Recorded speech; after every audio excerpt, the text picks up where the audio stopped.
The city was dead, but it did not know it yet. Smoke still moved slowly between broken towers, rising into a gray sky that had not seen sunlight in weeks, and the air smelled of metal and ash.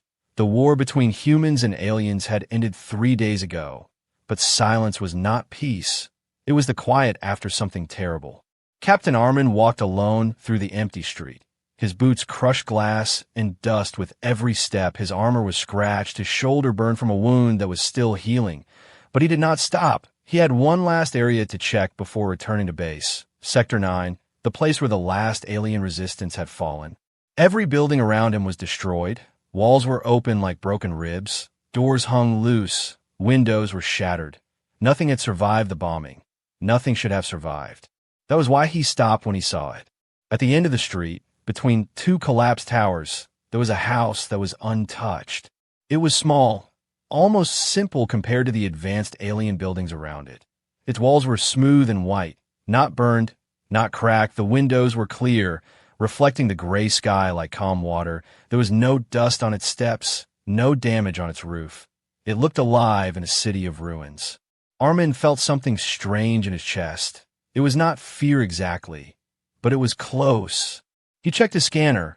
No signal, no power source detected, no life signs. The device showed nothing, but his eyes told him something else. This house should not exist. He moved slowly toward it. His hand rested on his weapon, but he did not raise it. The closer he came, the quieter the world felt. Even the wind seemed to stop near the house. The front door was slightly open, just a few inches, as if someone had left in a hurry or was watching from inside. Armin stood there for a moment, listening. Nothing. He pushed the door open. The inside was warm. Not warm from fire, not warm from machines, but warm like a home. The floor was clean. Soft lights glowed along the walls. The air did not smell like smoke or war. It smelled fresh, almost sweet. This was not a military base. This was a place where someone lived. He stepped inside carefully. The door closed behind him without a sound. A small table stood in the center of the room. There were 2 cups on it. One was empty. The other still had steam rising from it. Armin froze. Steam. That meant someone was here. His heart began to beat harder. He lifted his weapon now, scanning the room. The scanner still showed nothing. It was as if the house did not exist in the system. Then he heard it. A soft sound from upstairs. A footstep. Light, quick, afraid. Armin turned toward the staircase. His mind moved fast. Maybe a hidden alien soldier. Maybe a trap. Maybe something worse. Another sound came, this time a whisper in a voice that was not strong, but young. The words were in the alien language, but he understood enough from months of war. Mother, the human is here. The whisper turned into panic. Something fell upstairs, a loud crash, followed by fast footsteps. Armin felt his finger tighten on the trigger. His training told him to move fast, to clear the threat, to finish what the war had started. But something stopped him. The voice had not sounded like a soldier. It had sounded like a child. Before he could decide what to do, a figure appeared at the top of the stairs. An alien woman stood there. Her skin was pale blue, her eyes wide with fear. She was not wearing armor. She wore simple clothes, and one of her arms had a bandage around it, dark with dried blood. She was injured. Behind her, half hidden by her body, was a small alien girl, no older than 8 or 9 in human years. Her hands held tightly to the woman's clothes. Her large eyes were filled with terror. The woman looked at Armin, and for a second, time stopped. This was the enemy, the beings who had attacked Earth, who had killed his team, who had destroyed cities. His weapon was pointed at her chest. But she did not attack. She did not scream. She did not run. She stepped in front of the child and raised her free arm slowly, not to strike, but to protect. Her voice shook when she spoke, in broken human words. Please leave. Not fight. Not die. Just leave. Armin felt something shift inside him. This was not a battlefield. This was a home. The little girl looked at him again and whispered, her voice shaking. Mother, is he going to kill us? The question hit him harder than any weapon. Armin did not lower his gun, but he did not fire. Outside, far in the distance, He heard the sound of human patrol ships moving through the sky, searching for any remaining alien life. If they found this house, if they found this family, there would be no questions asked, only orders. And Armin realized something in that silent, fragile moment. This house should not exist, and neither should the two lives hiding inside it. But they did, and now he had to decide what to do next, before the rest of the world arrived. If you enjoy stories like this and want to see what happens next, make sure to subscribe to this channel so you do not miss the next part. Armin did not lower his weapon, but he did not move forward either. The house was silent again, except for the soft breathing of the child hiding behind her mother. The alien woman's eyes never left him. They were not filled with anger, not filled with hate, only fear, and something else, something like recognition. Outside, the distant sound of patrol ships grew louder for a moment, then faded again. The human forces were still searching the city, scanning for survivors. If they detected life inside this house, everything would end quickly. Armin finally spoke, his voice calm but cold. "Why are you still here?" The alien woman did not answer at once. Her arm was still stretched protectively in front of the girl. She looked weak, her injured arm trembling slightly. She was not a soldier. That much was clear. No armor, no weapons, no combat marks, only simple clothes and fear. "We have nowhere to go," she said slowly in broken human language. Her accent was heavy, but her meaning was clear. The little girl held tighter to her mother and whispered something in their own language. The woman replied softly, her voice shaking, trying to calm her. Armin moved one step forward. Carefully, his scanner still showed no life signs, which made no sense. Even damaged alien tech should show something. He lowered the device and looked around. His eyes stopped on the walls. Small crystal-like shapes were built into them, glowing faintly. Cloaking technology. This house was hidden, not just physically, but digitally. It was invisible to human scanners. "You are using military shield tech," Armin said quietly. The woman shook her head quickly. "No military," she answered. "Old protection system for families." Families. The word felt strange in this broken city. Armin's jaw tightened. "Your people attacked ours," he said, his voice harder now. "Millions died." Pain flashed across the woman's face, real pain, not defensive anger. "Not all of us wanted war," she said, "not all." Before Armin could respond, the little girl suddenly stepped slightly to the side, just enough for him to see her clearly. She looked at him with wide, shining eyes, and for a second, something about her face felt familiar. His breath slowed. He had seen those eyes before. A memory pushed into his mind without warning.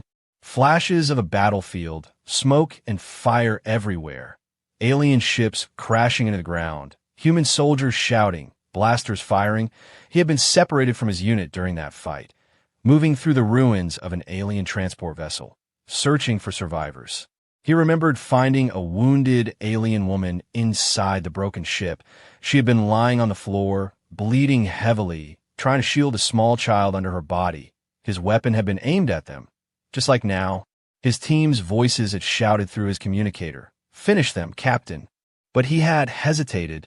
The child had looked at him the same way this girl was looking at him now. Not like an enemy, not like a monster, just afraid.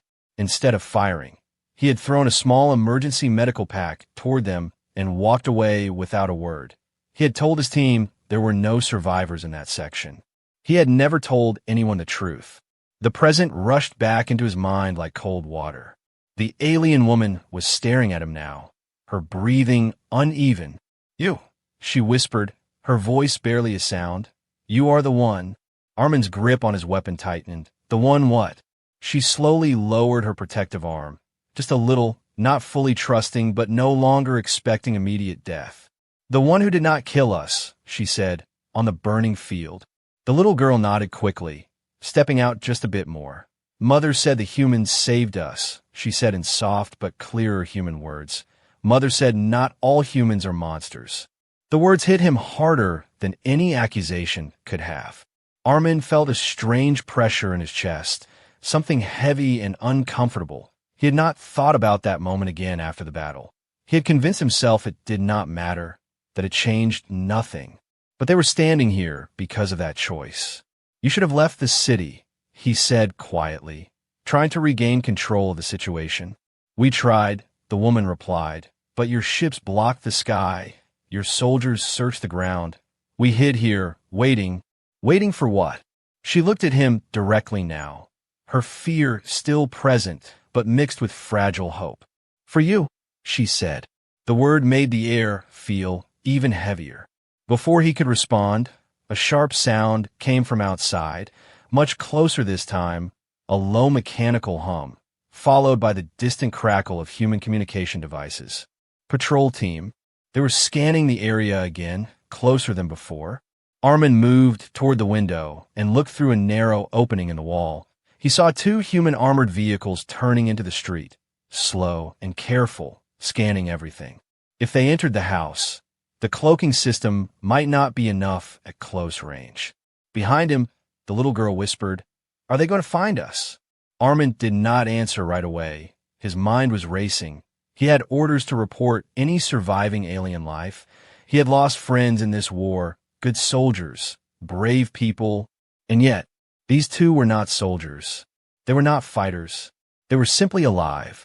The alien woman stepped closer, her voice almost breaking. "We do not want to fight," she said. "We never did." The vehicles outside stopped directly in front of the house. Armin's communicator suddenly lit up on his wrist. "Captain Armin," a familiar voice said through static. "We are picking up strange interference in your sector. Did you find something?" Armin looked back at the alien mother and child, standing together in fear, trusting him again for reasons he was not sure he deserved. His finger hovered over the communicator. One word from him, and everything would end. The enemy who did not fight was waiting for his answer. Armin's finger hovered over the communicator, and for a long second he could hear nothing except his own breathing and the quiet hum of the hidden house around him. The voice on the other side repeated his name, sharper now, asking for a report, asking if he had found the source of the interference. Outside, the armored vehicles adjusted their position, metal feet pressing into the broken street, scanners sweeping slowly across the walls. He looked at the alien woman, then at the child. The girl's small hands were shaking, but she did not hide this time. She kept looking at him, as if she already knew he would not betray them. That trust made the choice heavier, not easier. Armin pressed the communicator, keeping his voice steady. "Negative," he said, "just damaged signal towers causing distortion. I'll handle it and return to base soon." There was a pause, a long one. The patrol commander did not sound convinced, but he finally responded, "Understood, Captain. We will continue to sweep the outer blocks." The connection ended. Armin exhaled slowly. He had just lied to his own unit. The vehicles outside began to move away, their heavy engines fading into the distance. The house seemed to breathe again, the soft glow in the walls pulsing gently. The alien woman closed her eyes for a moment, relief washing over her face. When she opened them again, they were different, less fear, more certainty. "You remembered," she said quietly. Armin did not answer at first, but the memories were already rising, clearer now, sharper than before. The battlefield had been chaos, fire in the sky, ships falling like broken stars, the ground shaking from explosions. He had been separated from his squad after a blast threw him into the side of a crashed alien transport vessel. Smoke filled the air, alarms from the alien ship still ringing in broken tones. He had entered the wreckage expecting resistance, expecting a last attack from desperate enemies. Instead, he found silence and blood. And then he saw her. The alien woman had been pinned beneath a fallen metal beam, her side burned, her breathing weak. She had been trying to move despite the pain, trying to shield something beneath her. When he stepped closer, weapon raised, the small alien child had looked up at him from under her mother's body, eyes wide, not with hatred, but confusion and terror. His squad leader's voice had shouted through the communicator, "Captain, report any survivors." He had looked at them, at the injured mother who could barely lift her head, at the child whose small hands were clutching torn fabric. He had been trained to see enemies, not families. But in that moment, they did not look like monsters. They looked like civilians trapped in a war started by leaders far away. The mother had not begged. She had not attacked. She had simply pulled the child closer and closed her eyes, waiting. Armin had lowered his weapon, just slightly. The move had surprised even him. He remembered kneeling beside them, pushing the metal beam aside with effort. Ignoring the pain in his own shoulder, he had taken a small emergency medical pack from his belt and placed it beside the woman, activating the auto-seal foam for her wound. Their eyes had met for a brief second. No words were spoken, but something had passed between them. Not trust exactly, but understanding. Then he had stood up, pressed his communicator, and said, "No survivors here." He had walked away before he could change his mind. Back in the present, the alien woman touched the bandage on her side, the old scar visible where the foam had once sealed her wound. "You could have killed us," she said softly, "but you did not." Armin finally lowered his weapon completely, letting it hang at his side. "It was just a choice," he replied, though the words felt too small. "It was more than that," she said, stepping closer. "You changed our path." The child moved forward now, no longer hiding. She studied his face carefully, as if comparing it to a memory. "Mother told me the human soldier had sad eyes," she said quietly. "You have the same eyes?" Armin almost smiled, but the weight in the room was too heavy. "Why stay here?" he asked. "You had a chance to escape after that battle." "We tried," the woman answered. "But our transport was destroyed. Our communication network collapsed. Many of our people were not warriors. We were researchers, builders, families. The war was not ours." Her voice hardened slightly, not in anger at him, but something larger. "Our leaders believed humans would attack eventually. Your leaders believed the same about us. Fear became weapons. Weapons became war." Armin listened carefully. His entire career had been built on the belief that the aliens had attacked without reason, that they were conquerors, ruthless, and united in purpose. But this house did not look like a military base. It looked like a refuge. The woman walked to a small table in the corner and picked up a thin crystal device. It glowed faintly with shifting light. "There is something you must know," she said, her voice lower now, serious. She activated the device, and a holographic projection filled the center of the room. Images appeared in the air: alien council chambers, heated debates, protests in alien cities, crowds holding symbols of peace. "Many of us opposed the attack on Earth," she explained. "We warned that your species was not the enemy, but the High Command silenced us. They controlled the fleets." The images shifted, showing intercepted signals, distorted transmissions, edited recordings. False data was sent to both sides, she continued. Signals made it look like human first strikes. Signals made it look like alien invasion fleets forming before they truly did. Armin felt cold as he watched. "You were saying the war was forced," he said slowly. "Yes," she replied, "by those who feared peace more than war." The child looked up at him again. "Mother says you are not afraid," she said softly. Before Armin could respond, the walls of the house flickered slightly. The cloaking lights dimmed for half a second, then returned. The woman's expression changed instantly, fear returning. "The shield is weakening," she whispered. "They are closer this time." As if to confirm her words, Armin's communicator vibrated again, louder, more urgent. "Captain," the patrol commander's voice came through, tense now. "We are detecting unstable energy readings in your exact position. Step outside immediately for verification." Armin looked at the hologram, still glowing in the air, at the proof of manipulation, at the mother and child who were alive because of a single moment of mercy. The secret of the rescue was no longer just about saving 2 lives. It was about the truth behind the entire war. And now that truth was standing in a house that should not exist, with human soldiers only meters away from discovering it. Armin did not answer the communicator immediately. The words of the patrol commander echoed in his ears, demanding that he step outside for verification. The energy readings they were detecting were not random anymore. The cloaking system was failing, and if it collapsed completely, the house would light up on every human scanner in the sector. The alien woman quickly deactivated the hologram device, The glowing images of alien councils and false signals vanished into darkness. She looked at him with urgency now, not only fear, but understanding of what was about to happen. "You cannot protect us twice," she said quietly. Armin's jaw tightened. "Maybe I can," he replied, though he was not sure if that was true. The child moved closer to her mother, gripping her hand tightly. The soft lights in the walls flickered again, weaker this time.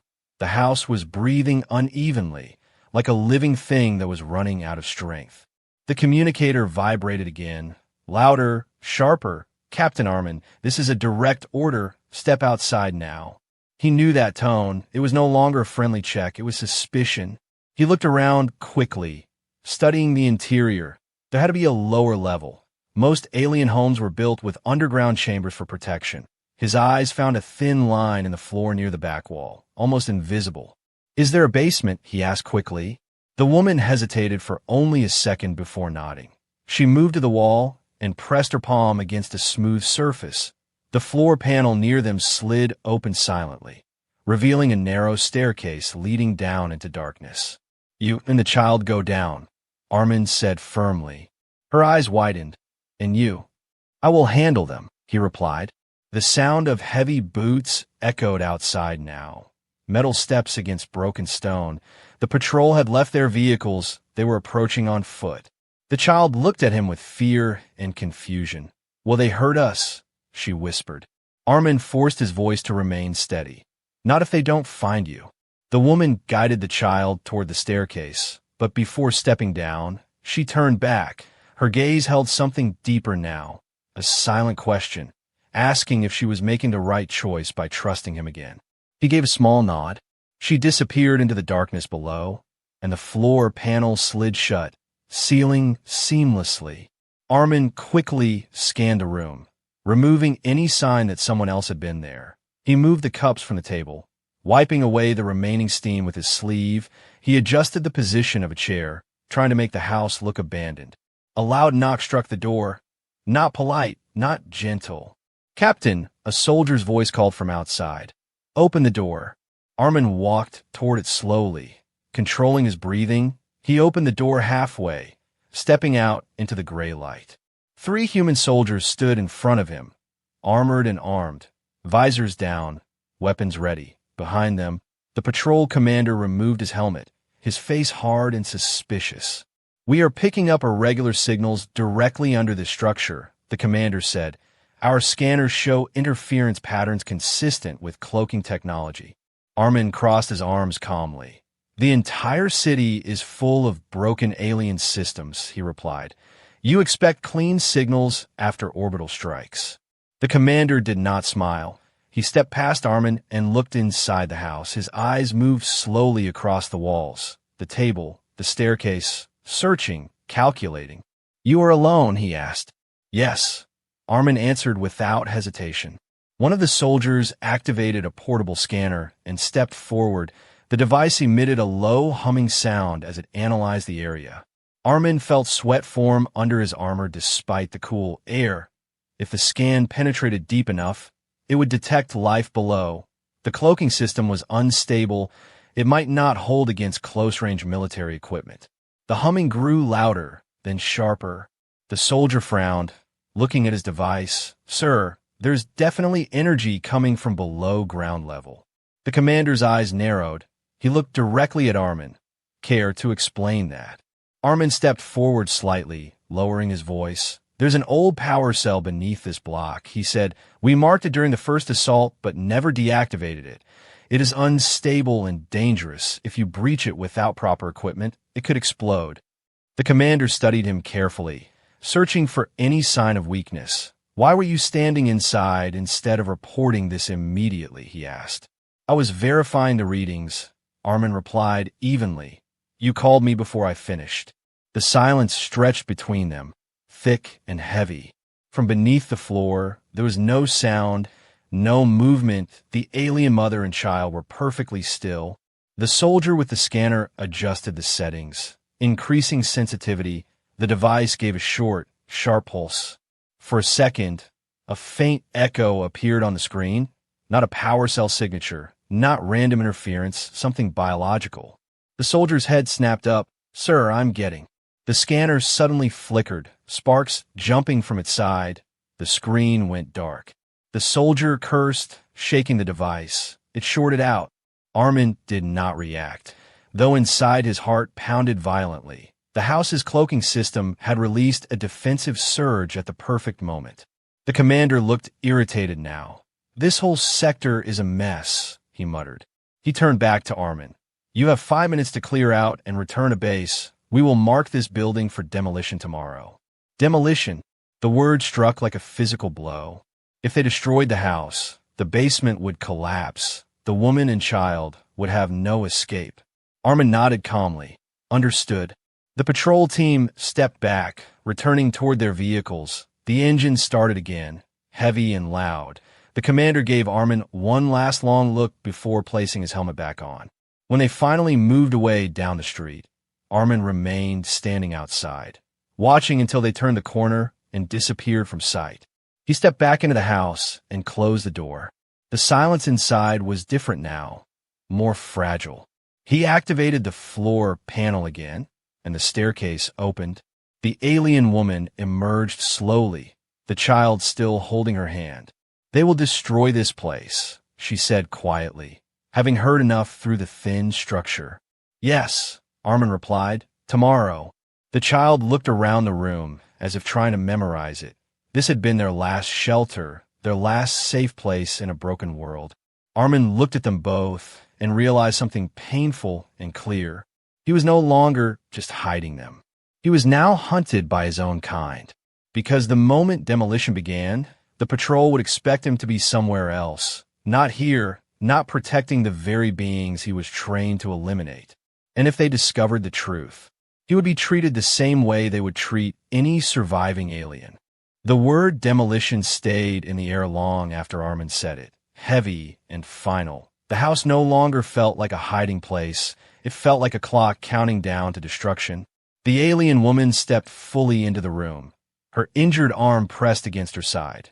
The child followed, quiet but watching everything carefully.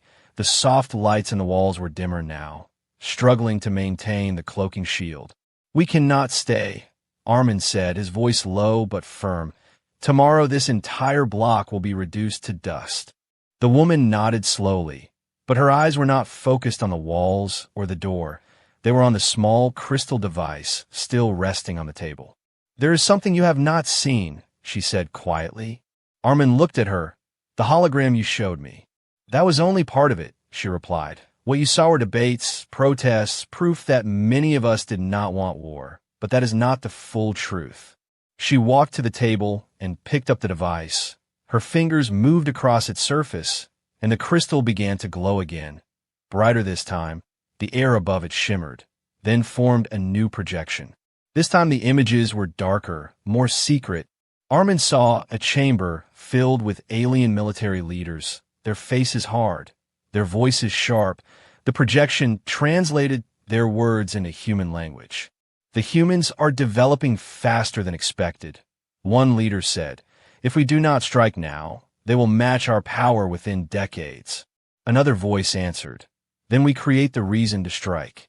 The image shifted, showing alien ships near the edge of human space, not attacking, but transmitting.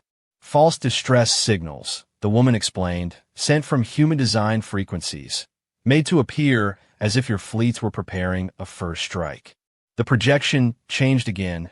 Now it showed human military command centers, officers reacting to the signals, panic spreading, emergency meetings being called. "They intercepted those signals," she continued, "and believed your species had been betrayed. Your leaders feared extinction. Ours feared the same. Both sides were fed lies." Armin felt cold despite the warmth of the house. "You are saying neither side truly fired first," he said slowly. The woman nodded. "The first real attack was launched by those who wanted power, not peace."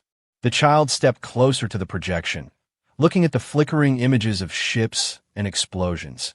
"Mother says war is loud because fear is loud," she said softly. Armin swallowed hard.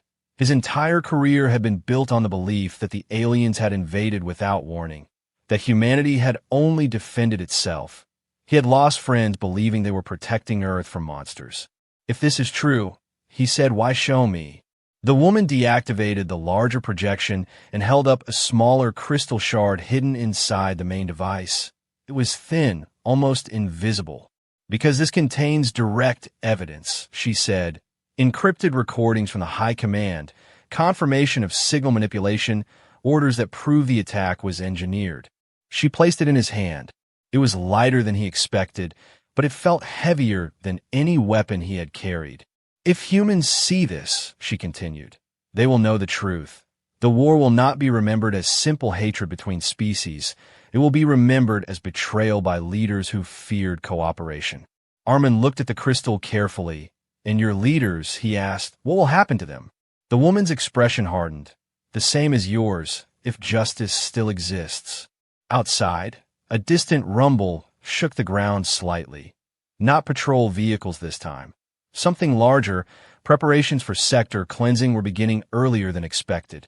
Armin moved to the window and looked out. In the sky far above, he saw a human cruiser repositioning, scanning beams sweeping slowly across the ruined city. They are preparing for orbital demolition, he said quietly, not just this block, the entire sector.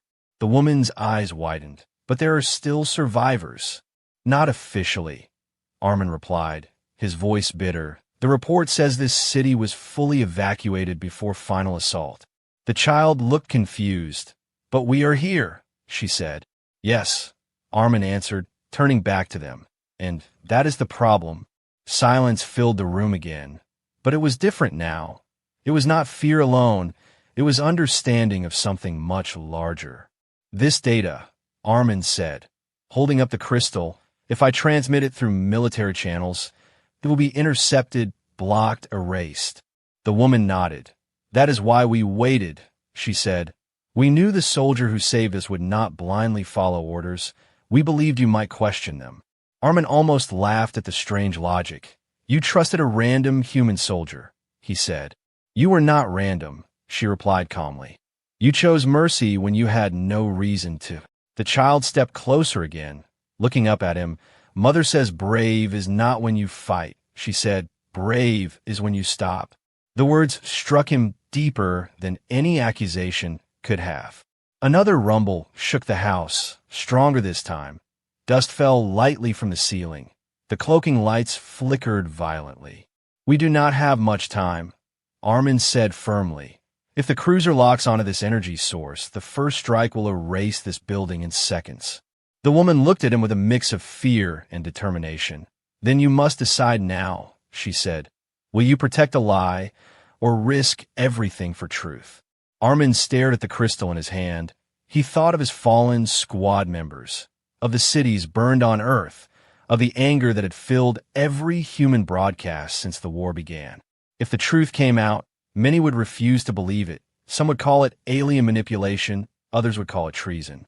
He would be branded a traitor, court-martialed, imprisoned, perhaps worse. But if he stayed silent, the war would be remembered as necessary, as justified, and future generations would grow up learning to hate a species that had also been deceived. He closed his fist around the crystal, making his decision. We are not running, he said, his voice steady now, stronger than before. We're going to send this to every open civilian network, every independent channel, not through the military, but through public relays. The woman looked at him with surprise, then slow hope. That could start riots, she warned. It could start questions, he replied. And questions are stronger than fear. Outside, the cruiser's scanning beam swept closer, a bright line moving across the broken buildings, approaching their block. The house trembled again, the cloaking system screaming under the pressure. Armin looked at the mother and child, then at the sky beyond the cracked window. The truth about the war was no longer hidden in alien chambers or secret human files. It was in his hand, and in the next few minutes, it would either change history or be destroyed with the last house that should not exist. The scanning beam from the cruiser moved across the ruined city like a searching eye, bright and cold. And this time it did not pass quickly. It slowed as it reached their block, As if it had found something worth studying, the walls of the hidden house began to vibrate, the cloaking lights flickering wildly, thin cracks of light running across the smooth surfaces. Armin moved fast now. No more hesitation left in him. He placed the crystal device into a small transmitter unit attached to his armor, overriding military encryption protocols with manual commands. His hands worked with trained precision, but his heart was beating harder than it ever had in battle. "We are sending it now," he said, his voice focused. "Once the signal leaves this house, there is no turning back." The alien woman stood beside him, holding her daughter close. Her fear was still there, but it was no longer the fear of death alone. It was the fear of hope being crushed. The transmitter blinked red, then yellow, struggling to connect to civilian communication satellites orbiting beyond military control. Outside, a loud mechanical roar echoed through the street. Human dropships descended rapidly, landing only 2 buildings away. Their engines blasted dust into the air, shaking the ground beneath the house. "They're deploying ground units," Armin muttered, glancing toward the door. "They must have detected unstable energy spikes." The child looked up at him, her voice small but steady. "Will the truth reach them before they reach us?" Armin did not lie this time. "I don't know," he said honestly.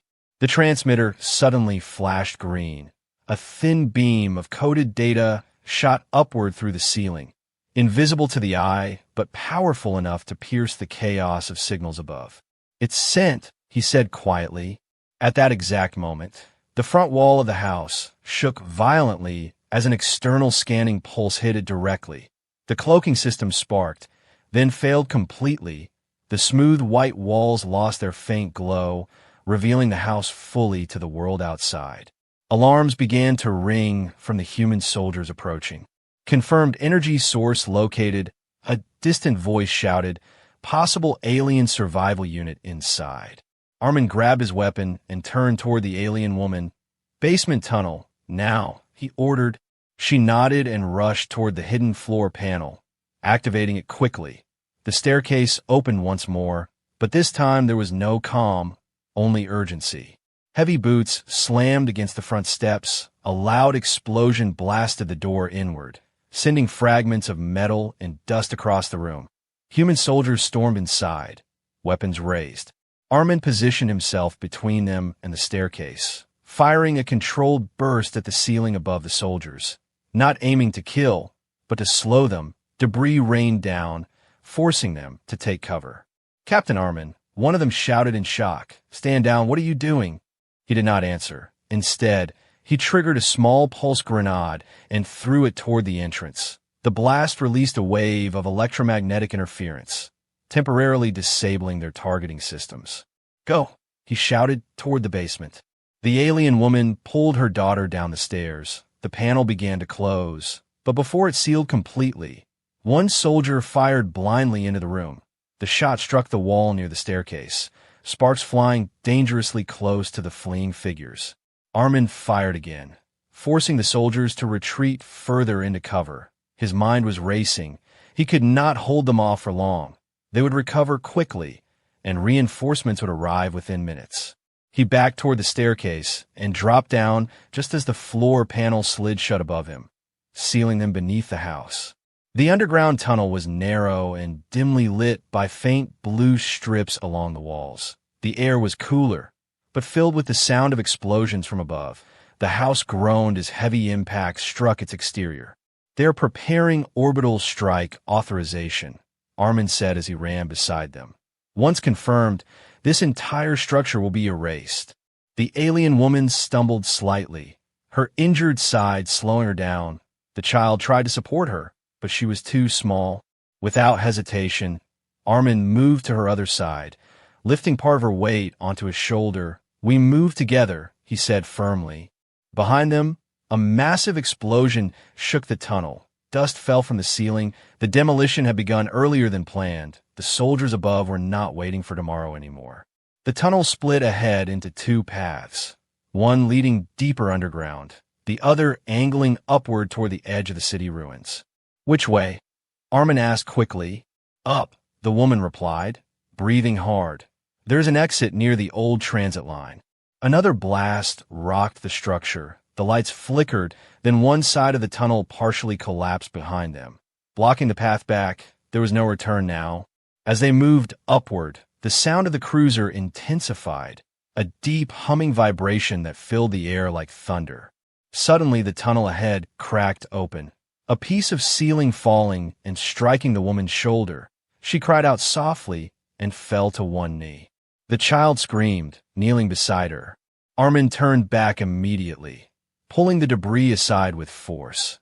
Ignoring the burning pain in his own wounded shoulder, he lifted the woman carefully. "Stay with me," he said urgently. She nodded weakly. "The exit is close," she whispered. They pushed forward again, and finally a faint light appeared ahead. Natural light, gray and dusty, but real. Armin reached the final door at the end of the tunnel and forced it open. They emerged into the far edge of the ruined city, far from the house, just as a blinding flash filled the sky behind them. The house that should not exist was consumed in a pillar of fire and light. The shock wave knocked them to the ground, heat rushing over them like a storm. The child covered her ears, tears in her eyes. "Our home," she whispered. Armin looked back at the rising smoke, knowing that everything he had been before was now burning with it. Above them, communication satellites flickered across the sky, and far in the distance, emergency broadcasts began to interrupt military channels. The truth was spreading, but so was chaos. Sirens echoed from multiple sectors as civilian networks began replaying the leaked data. Questions were being asked, commanders were being challenged. Armin helped the alien woman to her feet, steady but determined. "We are not safe yet," he said quietly. In the distance, search drones were already changing direction, scanning for survivors of the blast, scanning for them. The escape through fire had only just begun. The smoke from the destroyed house still rose into the sky like a dark signal, twisting and spreading across the broken city. Armin stood at the edge of the ruins with the alien woman leaning against him and the child holding tightly to her mother's hand. The heat from the blast was still warm on their backs, but the greater storm was no longer made of fire. It was made of information. Above them, civilian satellites began flashing with emergency alerts. Unauthorized data streams had broken through military firewalls. The crystal's contents were spreading faster than any weapon ever could. Across human colonies, screens flickered to life with recordings of alien high command meetings, proof of false signals, manipulated transmissions, and orders that had forced both species into war. Armin's communicator suddenly activated without him touching it. Multiple voices overlapped in confusion and anger. Command centers demanding clarification, officers questioning each other. Some were calling it alien propaganda, others demanding investigation. The chain of control was cracking. The alien woman looked at him with weak but steady eyes. "It reached them," she said softly. "Yes," Armin answered, watching the sky where transport ships were shifting position, no longer aligned for bombardment, but hovering in uncertainty. Now they cannot unsee it. But the danger was not over. Search drones were already sweeping the outskirts of the city. Their red scanning lights cut through smoke and debris, hunting for biological traces that might have survived the blast. "We must move," Armin said firmly, guiding them toward the remains of an underground transit tunnel nearby. The alien woman stumbled again, her strength fading. The injury from the falling debris had reopened her old wound. Dark blue blood stained her clothing. The child looked up at Armin with fear, but also trust that had grown stronger through every moment of danger. "You said brave is when you stop," she whispered, repeating her mother's lesson.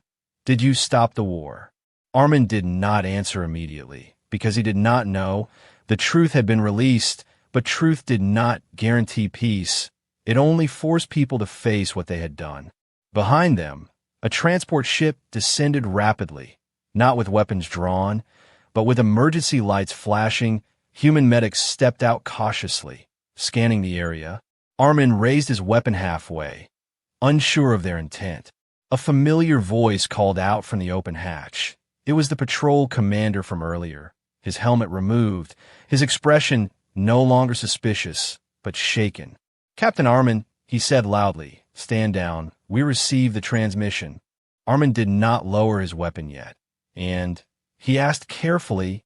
The commander looked at the alien woman and child, then back at Armin. "And everything we believed is being questioned right now," he said. "High Command has ordered a cease of all cleansing operations until a full investigation is complete." The word cease felt unreal. The commander stepped closer, slowly, without raising his weapon. "You are under review for disobeying orders," he continued. "But you may have prevented something far worse." Armin finally lowered his weapon completely. The tension that had held his body together since entering the house began to fade, replaced by exhaustion. The medics approached carefully, one of them kneeling beside the alien woman without hostility, scanning her injuries, treating her the same way they would treat a human patient. The child watched closely, still unsure, but when the medic gently applied a stabilizing field over her mother's wound, she looked at Armin with wide eyes. "They are helping her," she said softly, almost surprised. "Yes," Armin replied, his voice quiet, "because now they know." Days passed in a blur of investigations, broadcasts, and unrest across both species. The evidence continued spreading beyond control. Independent journalists verified the recordings. Civilian leaders demanded accountability. Protests formed not against aliens or humans, but against those who had engineered fear. Armin found himself in a military medical station, his own injuries finally being treated. Guards were posted outside his room. Not as prisoners, but as protection. The situation was unstable. Some leaders wanted him punished. Others called him a hero. When he finally stepped outside days later, the sky looked different. Not because it had changed color, but because ships from both species hovered in cautious distance from one another without firing. Near the medical wing, he saw two figures waiting. The alien woman stood upright now, her wound properly sealed. The child stood beside her, holding her hand but no longer hiding behind her. They approached him slowly. "You chose truth over safety," the woman said, her voice stronger now. "That is rare in any species." Armin shook his head slightly. "I only made a choice," he replied. The child stepped forward and looked directly at him. Her eyes no longer held fear, only warmth. "You are the one who saved us," she said clearly, twice. The words settled deeply in him, not as praise, but as responsibility. In the distance, on a landing platform beyond the station, human and alien representatives stood together for the first official dialogue since the war began. Their body language was cautious, uncertain, but they were speaking, not shooting. Armin watched as a group of human and alien children, evacuated from different sectors, played carefully near the edge of the courtyard under supervision. At first they had stood apart, staring at each other, unsure, but slowly, one child rolled a small metallic sphere across the ground. Another picked it up and rolled it back. It was a small thing, simple and quiet, but it was the first exchange not built on fear. The alien girl beside him smiled faintly as she watched. "Mother says the future is fragile," she said, like glass. Armin nodded, looking at the children playing. "Then we protect it," he answered. The war had not ended because of a